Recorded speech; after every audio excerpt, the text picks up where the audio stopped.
আচ্ছা, আমি যে জন্য আসছি ভাইয়া, হ্যাঁ, আমার নাম হচ্ছে আপনার রিখি।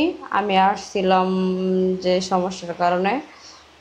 তো আমার ফ্যামিলিতে কেউ নেই, আমার শুধু একমাত্র মা আছে আর আমার একটা ছোট বোন আছে। বাবা নেই। তো লেখাপড়া করছি মেট্রিক পর্যন্ত মাদ্রাসা লাইনে।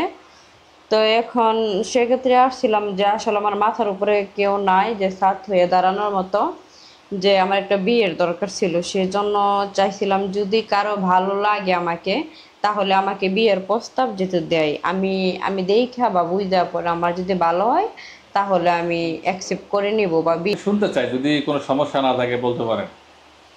ও আচ্ছা, আপনি শুনতে চান না? এখন মানে ছেলের সাবজেক্টে বলবো? না, আপনি যেখান থেকে আপনি বলতে চান বলতে পারেন। ও আচ্ছা, যাই হোক, আমি একটা রিলেশন করছিলাম, তো দেখা যাইতেছে যে অনেক বেশি ভালোবাসতো, আমিও ভালোবাসতাম।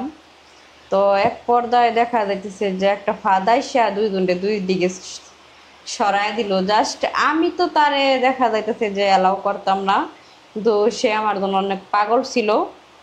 কিন্তু আমি তারে পরে লাস্টে গ্রহণ করি নাই। তার মানে একতরফা প্রেম ছিল। হ্যাঁ, একতরফা ছিল। আমি তারে গ্রহণ করি নাই, কিন্তু সে অনেক ভালোবাসতো। তো আমি বাধ্যতামূলক ছেড়ে দিছি তাকে, সেটা ব্রেক আপ আচ্ছা। করে দিছি। মেয়েদের জীবনে সবচেয়ে ভুলের সময় কোনটা বলেন তো, যেহেতু আপনি একটা মেয়ে। মেয়েদের ভুলের সময় হইতেছে যদি ডিভোর্স দেওয়ার পরে আসে, তখন ওইটারে বলে ভুলের সময়। মেয়েদের সময় ভুল করে বেশি।